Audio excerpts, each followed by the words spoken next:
Boleh kita mulai, Baik, Pastor? mari kita mulai dalam nama Bapa dan Putra dan Roh Kudus. Amin. Semoga Tuhan beserta kita sekarang dan selama-lamanya. Selama-lamanya. Bapa dalam surga, kami bersyukur padamu engkau memberikan kesempatan kepada kami untuk merenungkan kehidupan dari orang-orang kudus kami. Terutama hari ini kami mengenang kelahiran Santa Peran Maria, Bunda kami, Bunda Yesus Kristus, Putramu. Kami mohon semoga dengan keteladanan kekudusannya dan juga keteladanan dari Santa Faustina boleh menginspirasi kami untuk senantiasa dekat dan senantiasa juga mencintai Engkau sendiri. Maka kami mohon hadirlah ya Tuhan melalui kedua orang kudus kami ini. Demi Kristus Tuhan dan pengantara kami. Amin. Amin. Baik, saya hari ini pertama-tama mau mengingatkan kita patut mengucapkan happy birthday ya, selamat ulang tahun kepada Bunda Maria yang kesekian kalinya. Tentu saja ya. Eh, Setiap tahun kita merayakan hari kelahiran Santa Peran Maria dan ini momen yang sangat bagus. Saya coba untuk memberikan permenungan pada kita semua pada siang hari ini dengan coba merenung bersama tentang kehidupan dari Bunda Maria dan juga Santa Faustina. Maka saya tampilkan di sini ya, ada sebetulnya Santa Faustina yang sedang berdoa di depan patung Bunda Maria dan juga Tuhan Yesus. Baik, hal yang paling pertama yang perlu kita ikuti adalah tentang peristiwa kelahiran Santa Perawan Maria. Di dalam tradisi gereja itu dikatakan bahwa orang tua dari Santa Perawan Maria adalah bapaknya bernama Yoakim, ibunya bernama Ana, dan ketika mereka sampai pada usia senja, mereka juga tidak punya anak.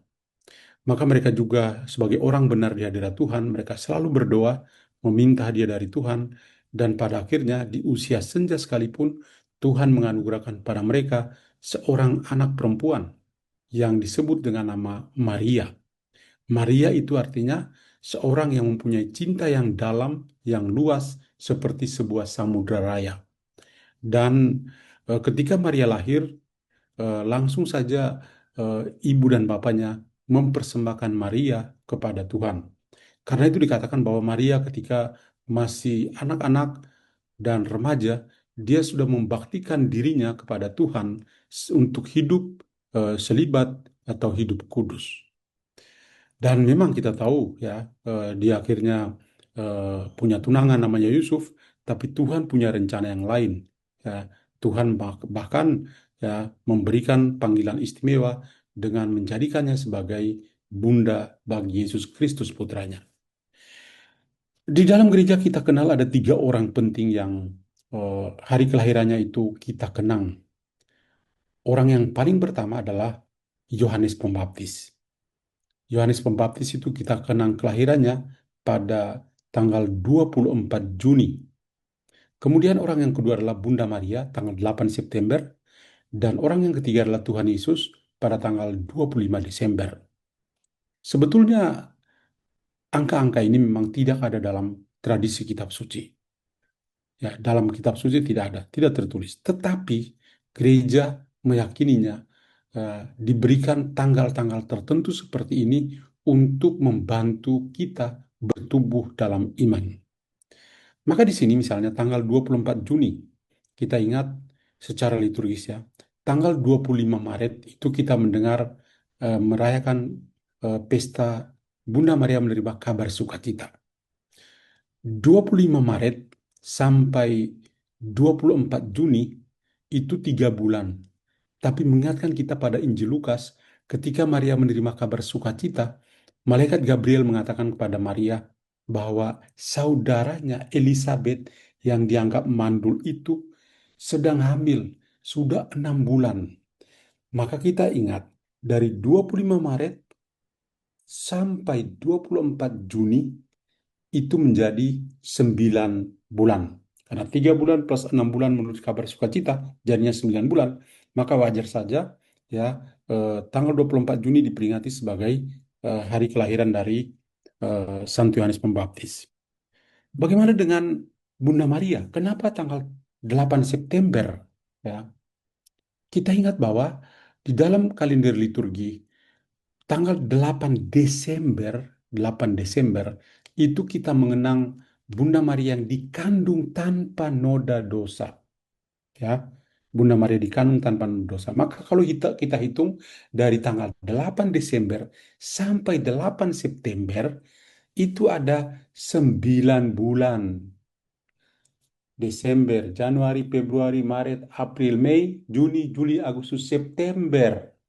Ya, jadi itu jadinya 9 bulan, maka pas 8 Desember sampai 8 September kita mengenang kelahiran dari eh, Bunda Maria. Bagaimana dengan Yesus? Kenapa 25 Desember? Mari kita lihat. Dari 25 Maret, Maria menerima kabar sukacita, sampai 25 Desember, itu juga ada 9 bulan. Maret, April, Mei, Juni, Juli, Agustus, September, Oktober, November, Desember. 9 bulan. Jadi 25 Maret sampai 25 Desember menjadi 9 bulan. Nah, maka di sini ya ada 3 orang penting ini yang kita rayakan hari kelahiran mereka dengan tanggal-tanggal tertentu yang dibagi sesuai dengan kalender liturgi kita. Maka itu yang menjadi alasan kenapa kok kita merayakannya tanggal 8 September, kok kenapa bukan tanggal yang lain dan lain sebagainya. Nah, itu sedikit penjelasan tentang eh, peristiwa yang hari ini kita rayakan tentang kelahiran Santa Peran Maria. Tapi di sini saya juga ingin menampilkan eh, satu ajaran lagi, yaitu tentang Injil kita pada hari ini. Di mana pada hari ini kita juga mendengar tidak hanya kisah kelahiran Maria, tapi yang kita dengar juga adalah silsilah dari Tuhan Yesus sendiri. Nah, Injil hari ini tentang silsilah Yesus ini memang membuat kita merenung kok yang kita mau rayakan kelahirannya Bunda Maria, kok yang diceritakan dalam Injil itu adalah silsilah tentang Yesus. Iya, tanpa cerita tentang Yesus, maka tidak ada cerita tentang Maria. Maka di sini, kalau kita membaca bab 1 dari Injil Matius, kita akan melihat banyak sekali nama ya dari orang-orang yang kalau kita melihat nama-nama itu mungkin kita tidak tidak punya semangat untuk membacanya. Padahal nama-nama mereka itu adalah nama-nama orang-orang yang masuk dalam sejarah keselamatan kita. Nah, dari nama-nama itu tentu ada orang-orang yang baik dan ada orang-orang berdosa juga, ya.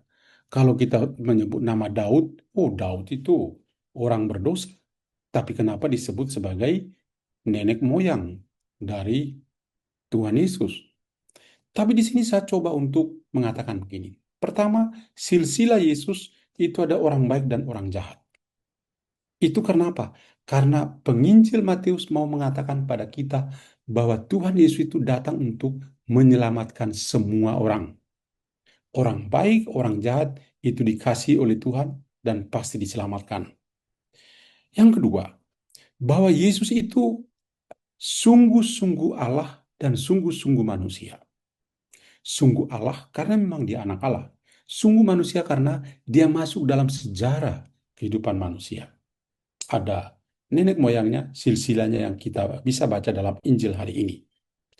Nah, dan di dalam saya lebih fokus lagi pada eh, silsilah Yesus itu ada 4 wanita asing, bahkan wanita berdosa. Itu ditampilkan di sini.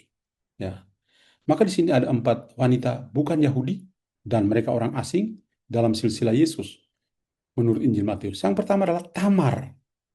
Tamar itu seorang perempuan dari Kanaan. Yang kedua adalah Rahab. Itu seorang perempuan juga orang Kanaan. Ruth. Ruth itu mungkin kita paling senang. Namanya Naomi, sangat setia. Dia adalah seorang perempuan dari Moab. Dan istri Uria, yaitu Betsabea, itu adalah seorang perempuan dari Het. Kita ingat bahwa Daud itu naksir sama Betsabea yang mandi. Oh, wanita cantik siapa itu ya? Akhirnya dengan cara yang sangat tragis, eh, suaminya itu Uria itu dibunuh dalam pertempuran, akhirnya Daud leluasa mengambilnya sebagai istrinya. Itu dosa besar.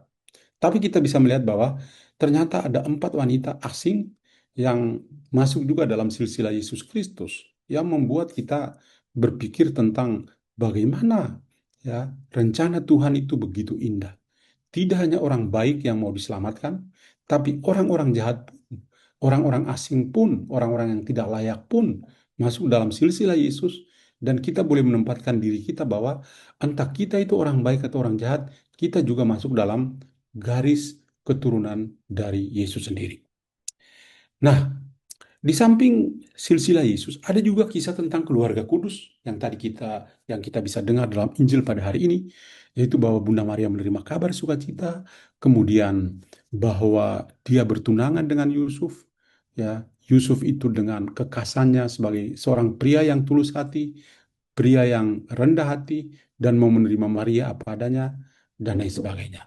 Jadi, kita bisa lihat bahwa kisah silsilah Yesus dan kisah tentang kehidupan keluarga kudus, yaitu Maria, Yusuf, dan juga Yesus, itu diceritakan di sini.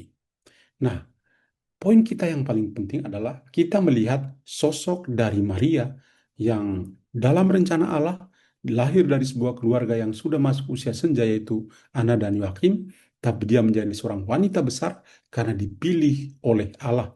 Dan dia sendiri mengatakan, Fiat, aku ini hamba Tuhan, terjadilah padaku menurut perkataanmu itu. Maka Maria itu, sebagaimana kita dengar dalam bacaan hari ini, dia menjadi gadis yang akan melahirkan seorang anak laki-laki, atau Maria sebagai anak darah. Seorang gadis yang bersahaja, seorang gadis yang kudus, yang dipanggil oleh Tuhan, dipilih, dan menjadi ibu bagi anaknya. Nah, mari kita melihat bahwa dalam devosi kita kepada Santa Faustina itu memiliki cinta yang besar kepada Bunda Maria. Kalau kita membaca kisah-kisah yang indah, terutama dalam buku harian Santa Faustina, banyak sekali nomor yang berbicara tentang relasi yang begitu akrab antara Faustina dan Maria. Dan ini lebih berhubungan lagi dengan kerahiman Allah yang bisa dialami, pertama-tama dialami oleh Maria, dan kemudian dialami juga oleh kita yang mengikuti Tuhan Yesus, anak Maria. Maka hal pertama yang saya ingin sampaikan tentang bagaimana pengalaman rohani dalam diri Santa Faustina berhubungan dengan Maria adalah tentang hidup baru, new life. Hidup baru adalah hidup yang ditandai oleh persatuan rohani yang mendalam dengan Allah, ditandai oleh kepercayaan atau iman yang tak tergoyahkan pada kasih karunia ilahinya. Itu yang dialami oleh Faustina. Ya, kenapa dia begitu mencintai Tuhan dan begitu mau memiliki hidup baru? Karena dari pengalaman rohaninya. Hidup yang ditandai dengan persatuan rohani, persekutuan antara Faustina dengan Tuhan sendiri. Dan yang kedua, bahwa persatuan rohani itu ditandai dengan Allah, ditandai oleh kepercayaan yang tidak tergoyahkan, iman yang teguh. Itu yang dialami oleh Faustina. Iman yang teguh dan rahmat atau kasih karunia dari Allah sendiri. Hidup baru juga merupakan hidup yang ditandai oleh persatuan rohani yang mendalam. Ya, jadi persatuan spiritual yang sangat mendalam dengan Allah sendiri. Itu ditandai oleh iman dan juga kepercayaan. Jadi lihatlah bahwa hidup ilahi ini betul-betul menjadi sebuah tanda yang sangat nyata di dalam kehidupan. Kita menerima kasih karunia Allah itu bisa bertahan melalui perjuangan rohani kita dan melihat setiap peristiwa dalam hidup kita sebagai bagian yang penting dalam rencana Tuhan sendiri. Itulah yang kita sebut dengan hidup baru dengan mengalami kasih karunia dari Allah sendiri. Lihat gambar ini ya, gambar Santa Faustina di depan patung Bunda Maria. Ya, ini patung Bunda Maria dari Lourdes. Ya, jadi lihatlah bagaimana Faustina punya devosi yang besar kepada Bunda Maria ini. Nah, Bunda Maria adalah teladan kerendahan hati, kemurahan, dan juga kasih karunia kepada Tuhan yang sangat dikasihi Allah dan Kristus sendiri. Santa Faustina melihat Maria sebagai perawan yang suci, ibu, dan juga sebagai Bunda Allah yang menjadi perantara dan pembantu dalam hidupnya. Jadi Maria sebagai penolong yang setia bagi kehidupan pribadi atau pengalaman rohani dari Santa Faustina. Bunda Maria itu mengajarkan kepada Santa Faustina pentingnya melaksanakan kebajikan-kebajikan seperti kerendahan hati, seperti kemurnian, seperti kasih. Itu diajarkan oleh Bunda Maria, keteladanan yang dia tunjukkan. Dan itu dapat bertumbuh dalam kekudusan dan juga memancarkan kasih dan kerahiman dari Allah sendiri. Mari kita coba melihat di dalam eh, buku harian Santa Faustina. Saya tampilkan di sini ada dua nomor, ya.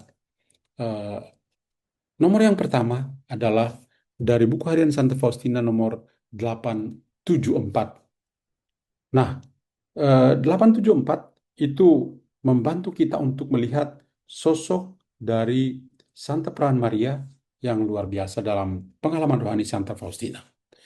Maria, perawan yang tak ternoda, dikandung tanpa noda. Ya, bawalah aku, ini doa yang sangat bagus. Bawalah aku ke bawah perlindunganmu yang istimewa dan jagalah kemurnian jiwa, hati, dan tubuhku.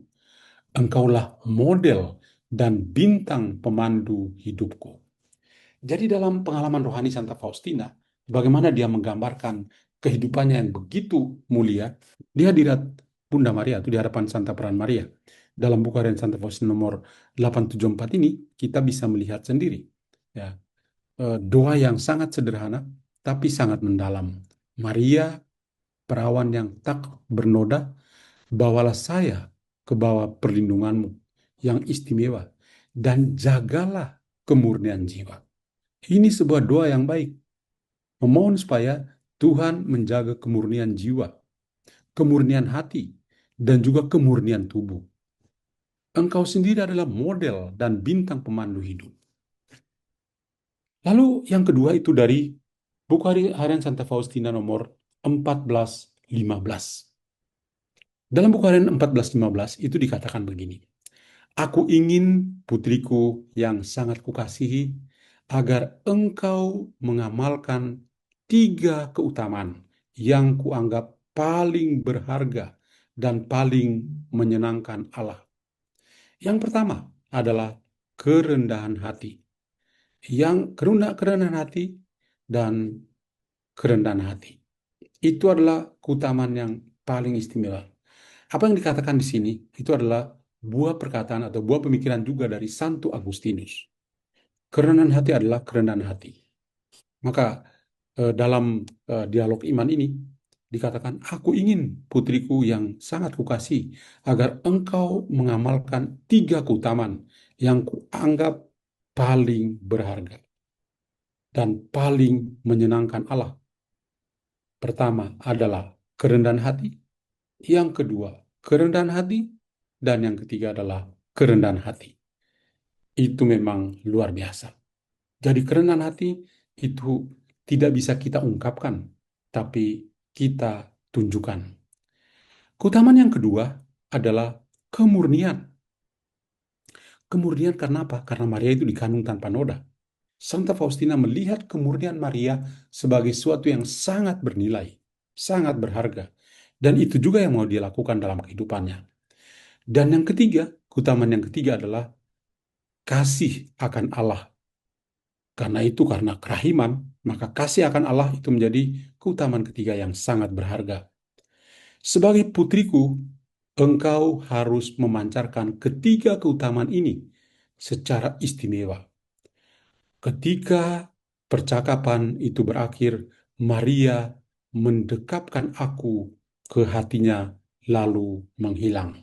Ini benar-benar sebuah pengalaman rohani yang sangat indah. Maka sebelum kita mengatakan doa ini, saya mau menekankan kembali kepada kita betapa indah dari pengalaman Santa Faustina dengan Bunda Maria. Kebajikan-kebajikan yang bisa kita lihat, Santa Faustina itu bisa menjadi kudus karena melihat kebajikan-kebajikan istimewa dari Santa Peran Maria, yaitu kerendahan hati.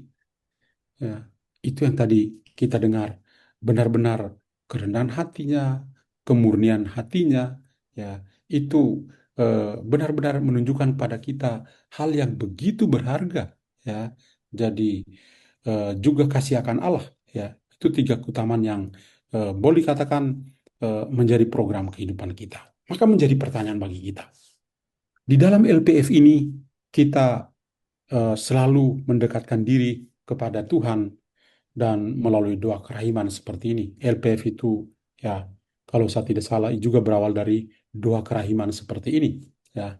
Karena itu kecintaan kita pada Santa Faustina itu harus membuat kita seperti yang di nomor 14-15 ini, ya. Betapa kita bisa belajar ketika dalam dialog rohani antara Faustina dan Bunda Maria. Bunda Maria bahkan mendekapkan Faustina ke dalam hatinya dan merasakan denyut jantung dari Bunda Maria. Dan tiga pesan itu, rendah hati. Apakah kita orang-orang LPF ini orang yang rendah hati? Kalau kita rendah hati, banyak orang akan berubah menjadi lebih baik. Lalu eh, hal yang kedua, kebajikan yang kedua yang begitu indah yang tadi kita dengar adalah kemurnian. Apakah kita memiliki kemurnian dalam hati kita? Tidak hanya rendah hati, perlu juga kemurnian. Kenapa kemurnian itu penting? Tuhan Yesus mengatakan, berbahagialah mereka yang murni hatinya, karena mereka akan melihat Allah. Orang-orang LPF harus memiliki kemurnian hati, supaya bisa melihat Allah di dalam kehidupannya. Dan tentu kebajikan yang ketiga, yang juga indah, adalah keutamaan kasih akan Allah. Kalau kita rendah hati, kalau kita itu murni hati, maka dengan demikian kita akan mengasihi Allah sendiri. Santa Maria dan Santa Faustina tentu mendoakan kita semua. Terima kasih